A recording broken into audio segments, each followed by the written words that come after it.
Esta es la historia de una guerra sin nombre. Comenzó hace más de 40 años.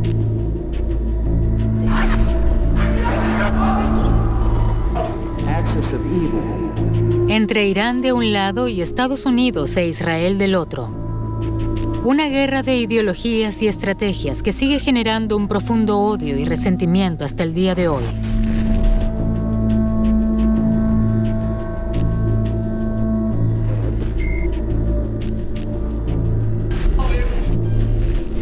Para entender el riesgo, el nivel de conflicto, hay que mirar atrás, desenredar los hilos de la tragedia, indagar, más allá de dogmas y opiniones, los verdaderos motivos de ambos bandos. Contar esta historia.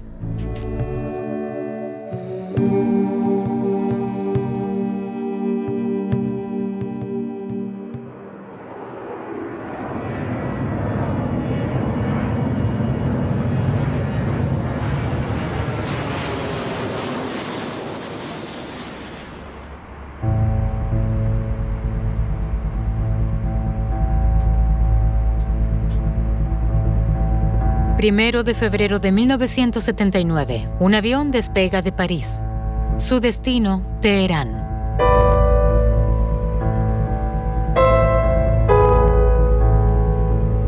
A bordo, el ayatolá Jomeini, que se deja filmar mientras reza, se dispone a cambiar radicalmente la historia de Irán. No es fácil hacer justicia a su grandeza. Incluso uno de sus enemigos tuvo que admitirlo. Dijo, en los últimos 800 años no ha habido nadie como él ni lo volverá a ver en los próximos 1000 años.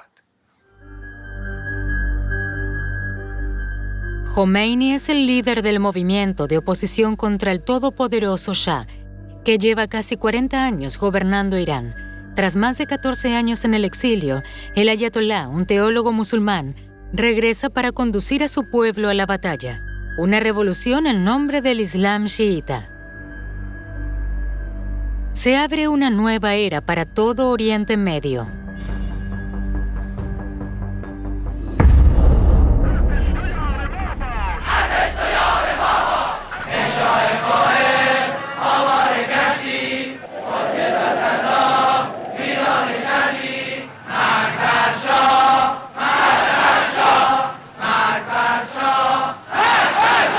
Un año antes del regreso de Jomeini, ya había movimientos en Teherán. Desde principios de 1978, cientos de miles de iraníes se manifiestan contra su monarca.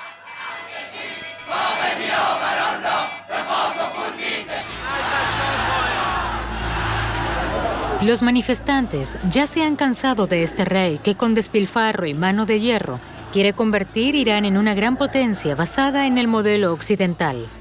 Protestan contra un sistema injusto y corrupto que ni siquiera satisface las necesidades básicas de la población.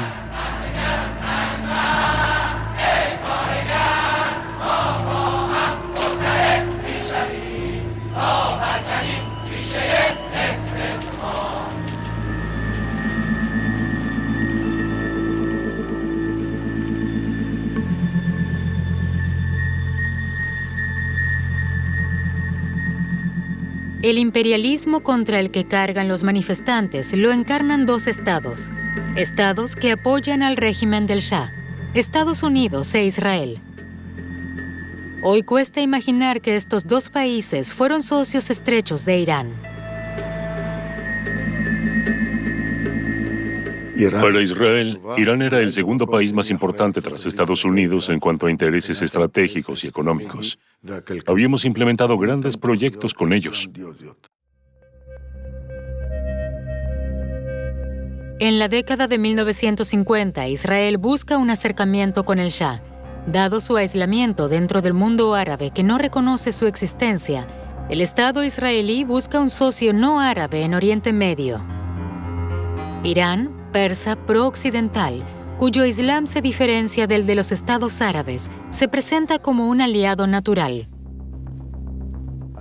Tuvimos una intensa colaboración realmente indescriptible. También Washington decide convertir a Irán en el instrumento central de su influencia en la región, con la idea de que una cooperación militar intensiva fortalecería el vínculo de Teherán con Occidente. Era la época de la Guerra Fría e Irán era un campo de batalla importante en la competencia entre Estados Unidos y la Unión Soviética.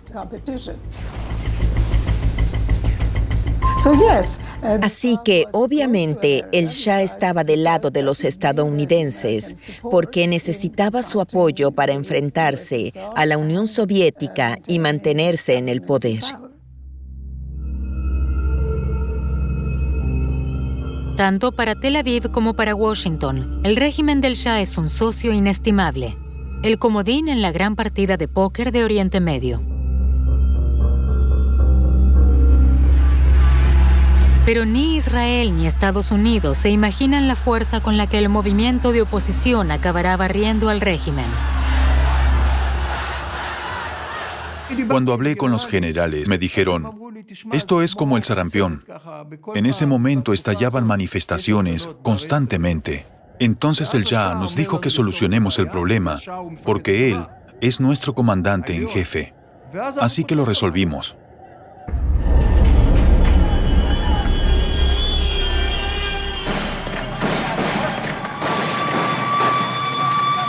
El régimen responde sin ninguna comprensión ni miramiento a la violencia y la determinación de los manifestantes. El conflicto se agudiza.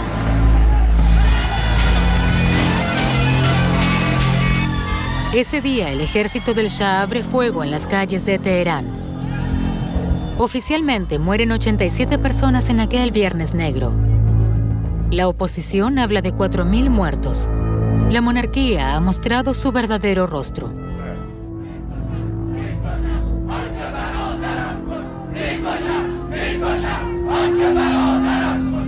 La revolución arranca y ya no hay quien la pare. Israelíes y estadounidenses abandonan el país. La oposición los considera los aliados del régimen. Se han convertido en el blanco de la ira. Los manifestantes atacan cafés, restaurantes, bancos y cines.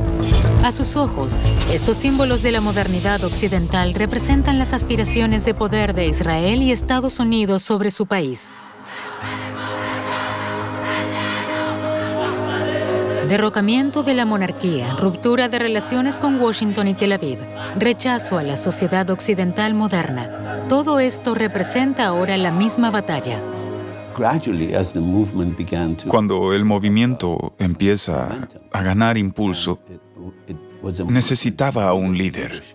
Y el hombre adecuado para ello parecía ser el Ayatollah Khomeini.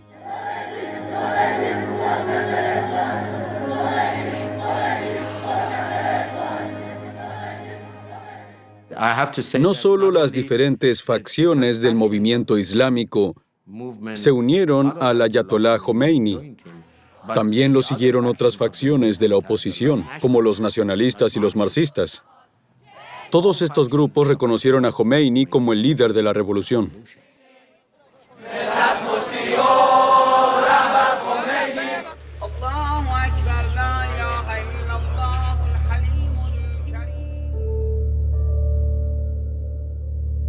Ahora Khomeini puede hacer realidad su sueño, la aplicación de una doctrina radical y el establecimiento de una república islámica, es decir, una teocracia en la que el poder supremo está en manos de una autoridad religiosa, en sus manos.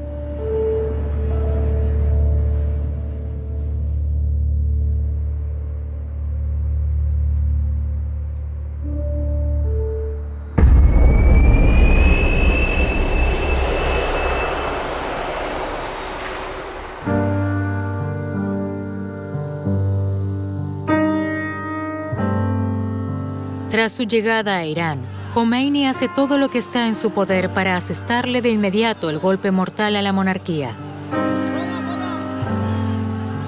Nada ni nadie puede evitar su triunfo.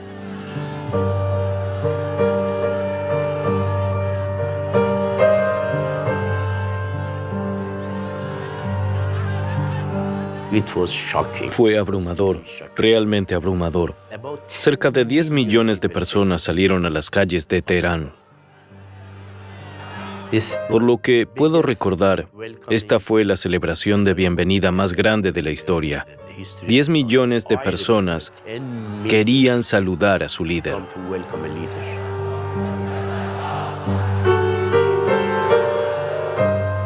Todos veían en él al líder de la revolución, un líder carismático y al mismo tiempo representante de Dios. Creían que él salvaría el país y les traería el paraíso a la tierra.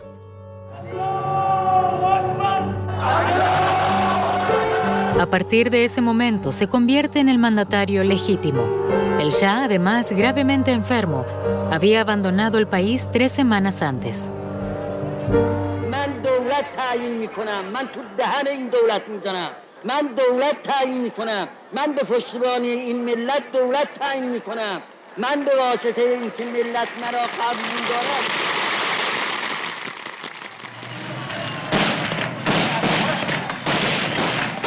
Diez días después, tras breves combates en las calles de Teherán, el Shah es derrocado después de 37 años en el poder y con él la monarquía iraní.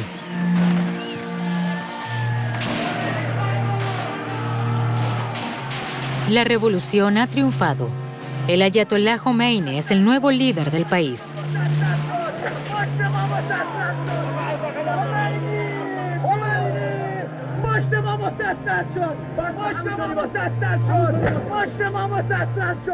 Inmediatamente, los revolucionarios atacan a los declarados enemigos del nuevo régimen. La embajada israelí es saqueada y completamente devastada. Sus 33 empleados son los últimos israelíes que continúan en Irán. En grupos pequeños se trasladan al Hotel Hilton en el centro de Teherán, desde donde son llevados al aeropuerto en autobús. Distancia 17 kilómetros. 17 kilómetros de travesía en medio de la revolución. ¿Qué sucederá? 17 kilómetros, con 10 millones de iraníes a ambos lados de la calle, todos armados con tomates y huevos podridos. En el autobús están el conductor y 2 iraníes con kalashnikovs. La gente pensó que era un vehículo de la revolución. No nos tiraron ni un tomate, ni un huevo. Después de llegar al aeropuerto, se realiza el embarque y finalmente la autorización para el despegue. Pero entonces... Subimos al avión, se puso en marcha y nos dispusimos a despegar.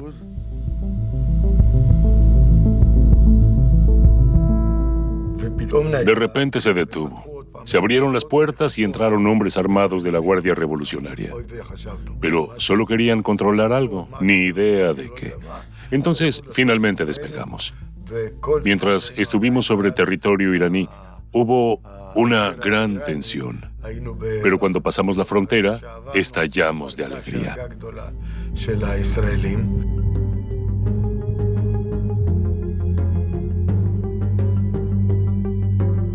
Al mismo tiempo, el archienemigo de Israel llega a Teherán. Yasser Arafat, líder de la Organización de Liberación de Palestina, la OLP, lo reciben como un auténtico jefe de Estado.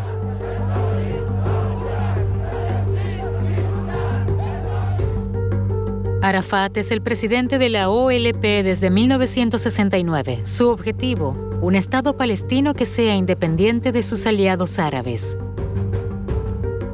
Desde su fuga al Líbano, Arafat con sus combatientes, los fedayines, estuvo llevando a cabo acciones guerrilleras en la frontera norte de Israel. Ahora le pide ayuda a Jomeini, de quien espera obtener recursos para su lucha por la autonomía. Definitely, it changed completely the whole strategic policy in this area. In case of a war, upside down completely.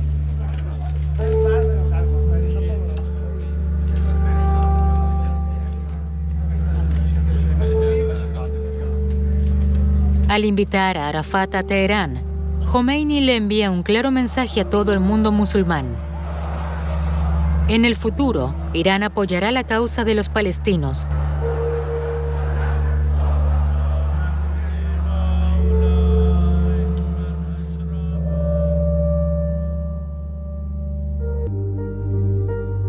Jomeini toma una decisión espectacular. Le entrega la antigua embajada de Israel a la OLP. Una señal clara.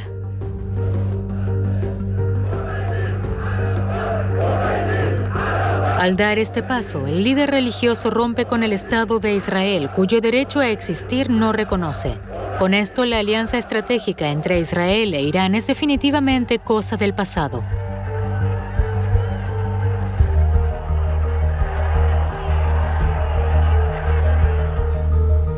Estados Unidos reconoce a la incipiente República Islámica, pero aún así en Washington reina la inquietud. ¿Qué clase de relaciones se podrán establecer con los nuevos gobernantes? En el gobierno estadounidense, las opiniones diferían. Algunos consideraban a Jomeini demasiado radical para negociar con él. Creo que la mayoría todavía pensaba que sería posible llevarse bien con Irán, que aunque el Shah ya no estaba, mantendríamos las relaciones. Teníamos allí nuestra embajada. Sin embargo, el 4 de noviembre de 1979, cientos de estudiantes islamistas asaltan la embajada estadounidense y toman a 52 diplomáticos como rehenes.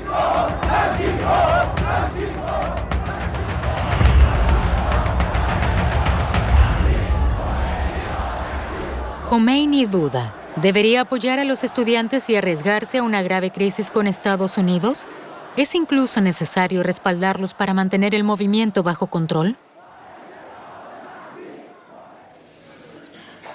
وقتی که جوانهای پاسدارمون لانه جاسوسی را فتح کردند و جاسوسان جوانهایی که می‌خواستند که از زیر یوغ امریکا و خودشون برای خودشون کشورشون را اداره کنند.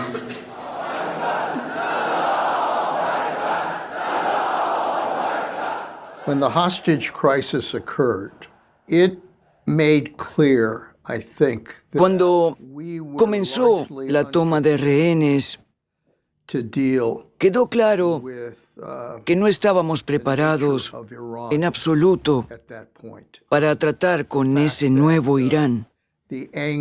Toda esa ira que había y que quedó reflejada durante la crisis convirtió a Irán en una de nuestras mayores preocupaciones.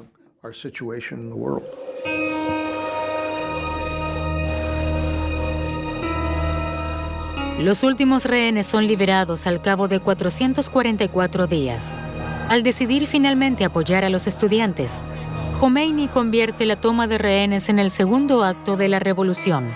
Aquello es, desde entonces, uno de los mitos de la fundación del nuevo régimen y se considera la principal causa de la ruptura entre Irán y Estados Unidos. En Oriente Medio se vuelven a barajar las cartas. Nada es ya como antes. Pronto chocarán los objetivos e intereses de Teherán por un lado y de Washington y Tel Aviv por el otro, con toda crudeza.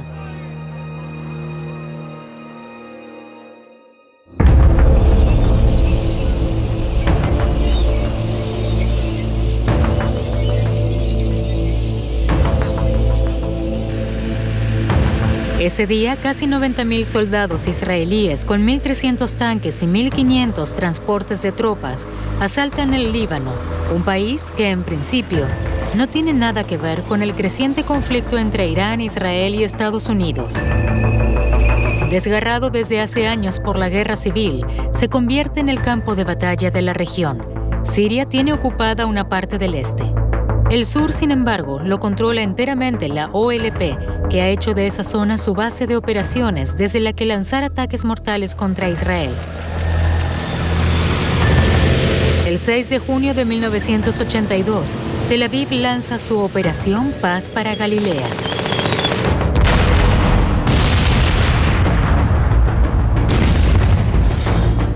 El objetivo declarado a voces es recuperar el control sobre el sur del Líbano para detener las operaciones guerrilleras de los fedayines de Arafat.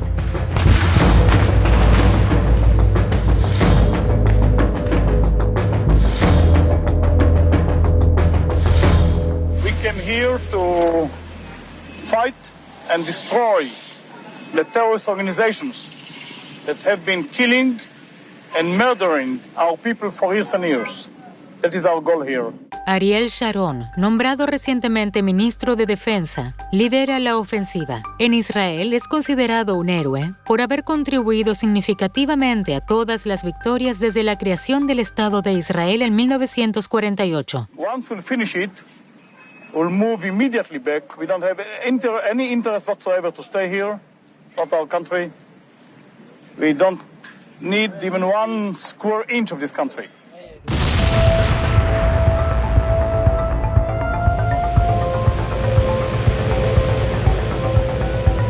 En menos de una semana, el plan original de Sharon se ha superado con creces. Su ejército avanza rápidamente.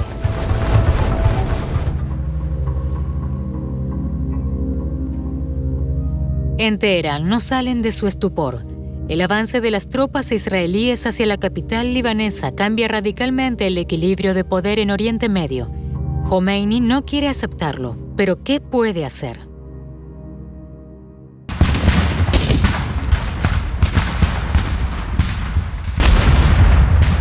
Desde el ataque de Saddam Hussein, 2 años antes, en septiembre de 1980, la joven República Islámica está en guerra contra Irak. Durante 8 largos años lucha por su supervivencia en la denominada Primera Guerra del Golfo. De modo que el líder iraní no puede permitirse abrir otro frente contra Israel en el Líbano. Para justificar esta decisión, Khomeini declaró que el camino hacia Jerusalén pasaba por Kerbala, una explicación religiosa para una decisión absolutamente estratégica, una cosa después de la otra. Las aspiraciones iraníes de participar en la liberación de Jerusalén tendrían que esperar hasta que Irán derrotara a Saddam Hussein.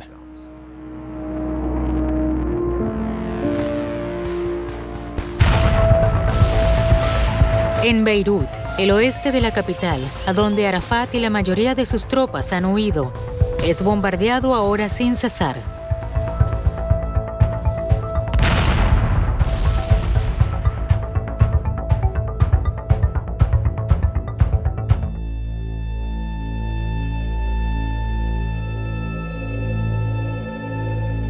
Una parte de la ciudad queda reducida a escombros. Mueren miles de personas, en su mayoría civiles.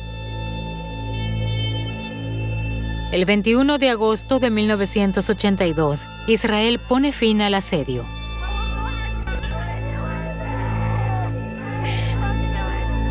Yasser Arafat paid a final visit to his West Beirut headquarters. Arafat es derrotado. Deja el Líbano y se exilia en Túnez con 10.000 de sus fedayines. Al Líbano llegan a su lugar fuerzas internacionales de paz, principalmente soldados estadounidenses y franceses, con la misión de estabilizar Beirut.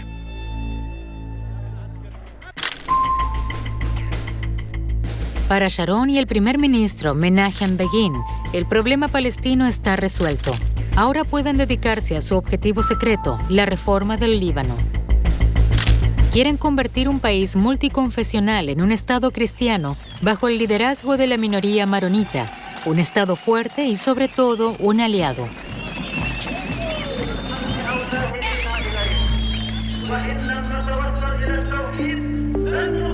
Sin embargo, al hacerlo, no se dan cuenta de que ponen en su contra a la mayor comunidad religiosa libanesa, los chiitas. Los chiitas, que viven principalmente en el este y sur del Líbano, experimentaron muy de cerca la invasión y ocupación israelí. Algunos están decididos a tomar las armas y resistir. En 1982, tenía el convencimiento de que Israel era nuestro enemigo.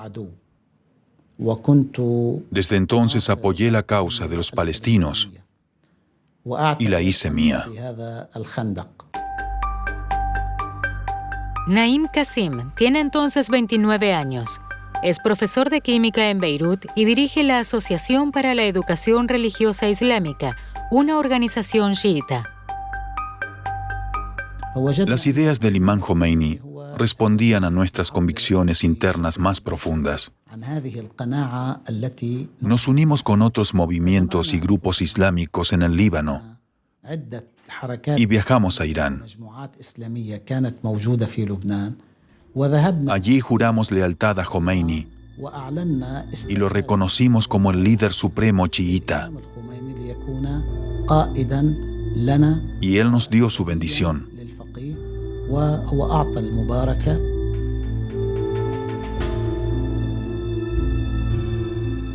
Para Jomeini, esta alianza viene como caída del cielo. Con la ayuda de sus nuevos aliados, podrá luchar mejor contra Israel, una alianza lógica, además por los estrechos lazos que mantiene desde hace muchos años con los chiitas libaneses. Muchos de los líderes revolucionarios iraníes que ocuparon altos cargos en las semanas posteriores a la revolución fueron entrenados en el Líbano y estaban bien conectados con los chiitas libaneses.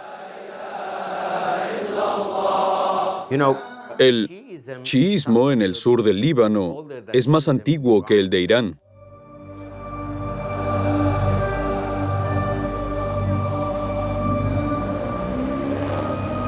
En el verano de 1982, los líderes chiitas libaneses, con el consentimiento de Jomeini, crean una nueva organización para la lucha contra Israel en la ciudad de Baalbek, en el este del país, en el valle de la Bekaa, la resistencia islámica en el Líbano. 3 años más tarde, en 1985, pasó a llamarse oficialmente Hezbollah.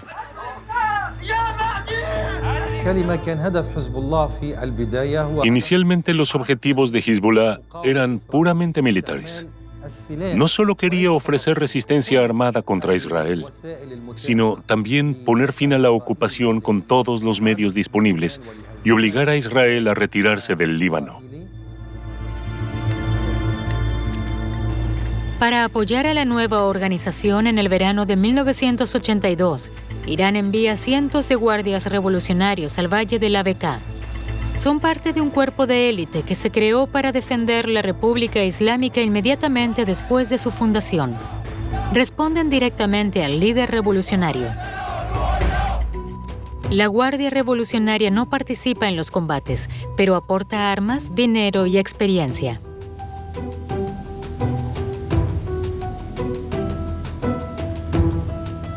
Su presencia hace que se involucre en el conflicto otro estado, cuyo ejército tiene ocupada esta parte del Líbano, Siria.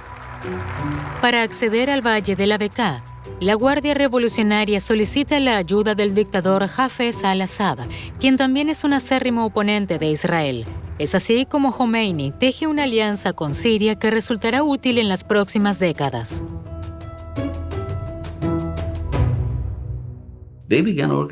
Los iraníes comenzaron a organizar Hezbollah y a forjar una alianza con al-Assad.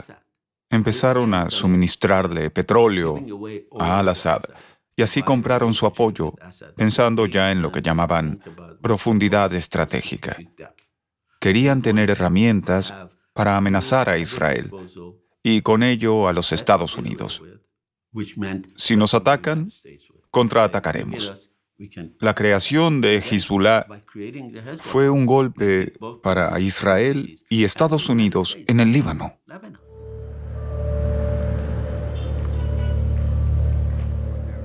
Así surge una nueva alianza en el valle de la Bekaa.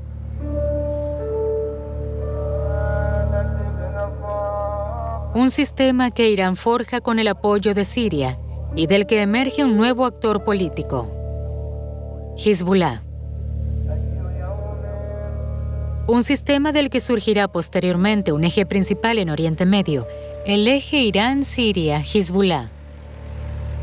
Pero nadie sospecha nada todavía, ni en Estados Unidos ni en Israel.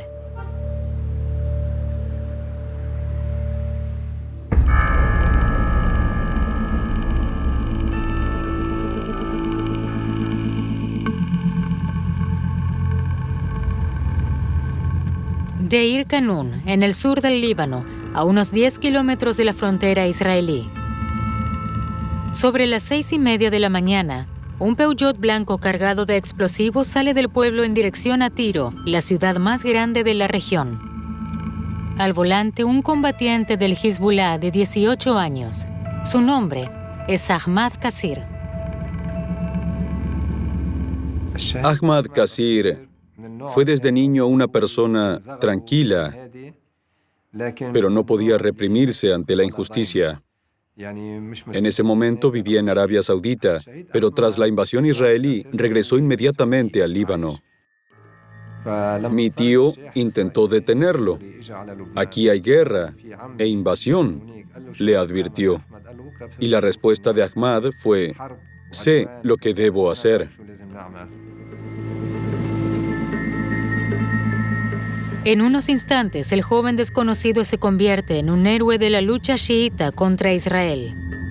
Lo que llaman Shahid, un mártir de la resistencia. Comete un acto que nadie en el Líbano se ha atrevido a realizar, un acto con motivaciones tanto religiosas como políticas.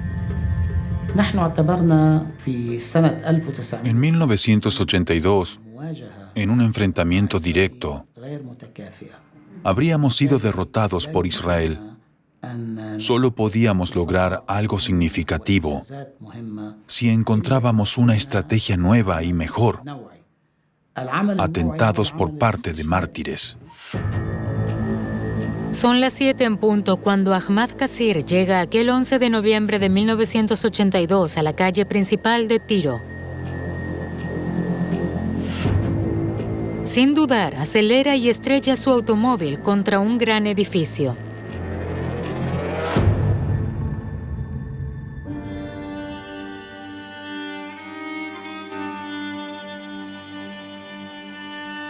El cuartel general militar israelí para todo el sur del Líbano resulta completamente destruido. Un edificio de 7 pisos, reducido a escombros.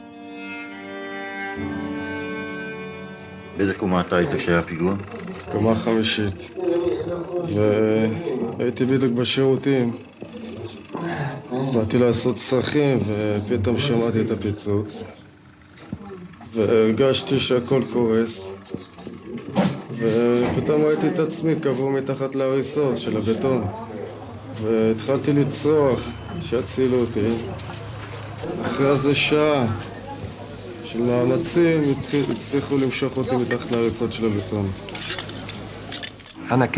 En ese entonces teníamos una verdulería en Tiro. Caminaba por la calle como costumbre cuando se produjo la explosión. Nunca lo olvidaré. Había objetos en llamas por todos lados. Todo el edificio estaba en llamas y los judíos habían acordonado la calle. Estábamos orgullosos y felices de que hubiese sucedido algo, aunque aún no sabíamos qué.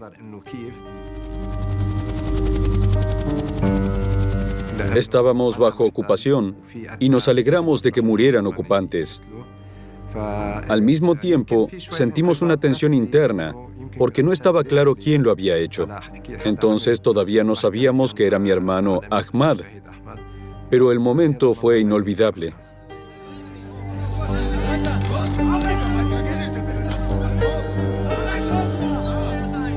Un baño de sangre. 91 soldados israelíes y 15 prisioneros libaneses mueren. Ariel Sharon está atónito. Se pregunta cómo puede haber sucedido esto cuando el único enemigo conocido, la OLP, había sido expulsado hace más de 2 meses. אחת הגרסאות אומרת שייתכן שזהו פיגוע חבלני. כיצד היית מגדיר את מצבו של אש"ף היום אחרי המלחמה? באשר למצב כאן עצמו, למקרה הזה, אנחנו איננו יודעים אם זה היה פיגוע חבלני או לא. זה אחת מהמטרות של ועדת החקירה בבדיקתה. את מדינת הטרור הזאת, המדינה האש"פיסטית, אותה חיסלנו. עכשיו צריך לוודא שהיא לא תחזור ותקום על רגליה. En ese momento, prácticamente no sabíamos nada. Digo esto a mi gran pesar. Solo sabíamos que había activistas religiosos. A algunos los conocíamos, a otros no.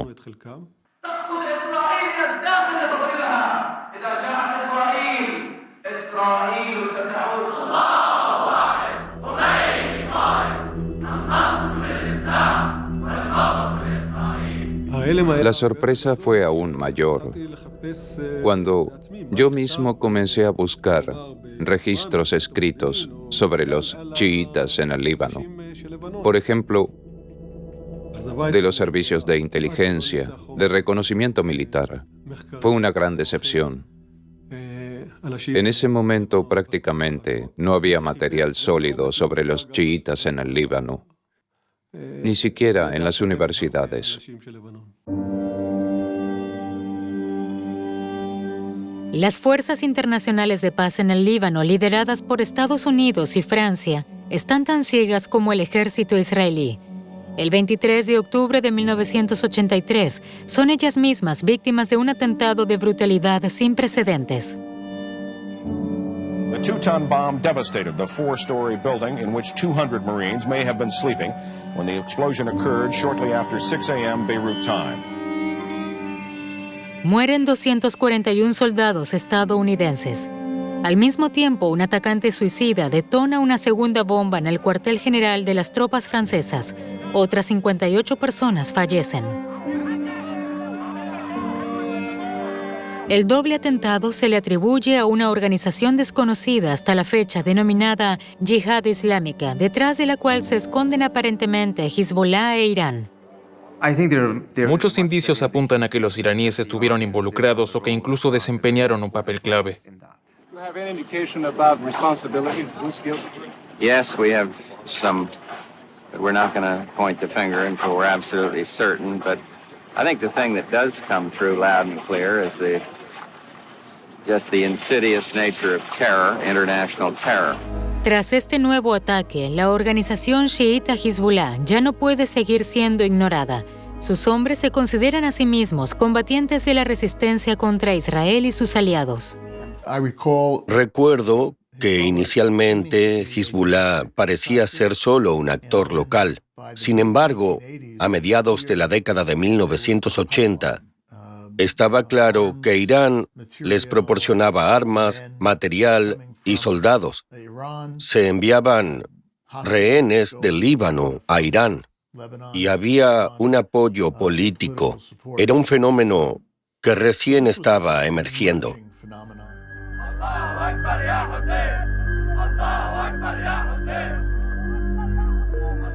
Los combatientes iraníes fueron lo suficientemente astutos para comprender desde el principio que no puede armarse una milicia militar sin el apoyo de la población local. Así que crearon una sociedad islámica que yo calificaría de sociedad paralela porque coexistía con el Estado libanés. Y así es como se va construyendo. Nace un niño, primero va al jardín de infantes de Hezbollah, luego a una escuela primaria de Hezbollah y a los scouts de Hezbollah.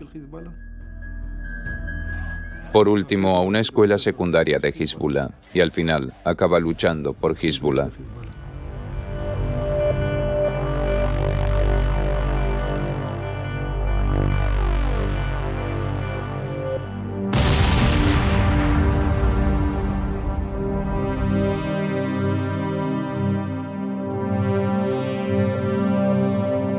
The Israelis were counting. 600 men dead in 2 years. It was a price many were not prepared to pay.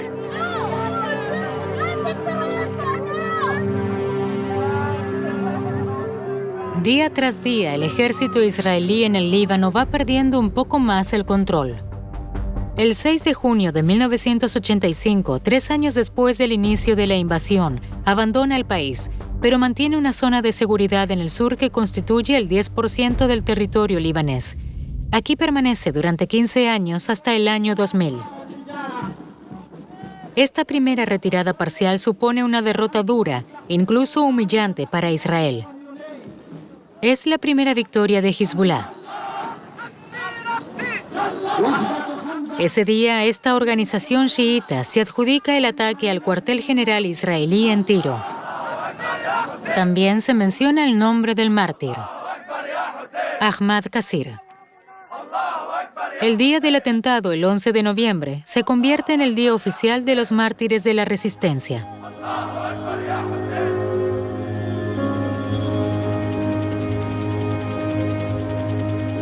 Tras su muerte el 3 de junio de 1989, el ayatolá Jomeini deja un fuerte legado.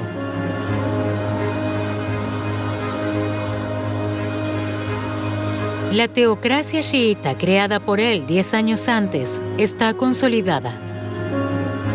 Su lucha contra Israel y Estados Unidos, con la ayuda de Hezbollah, ha cambiado profundamente Oriente Medio. ¿Qué harán con este legado los sucesores del líder revolucionario?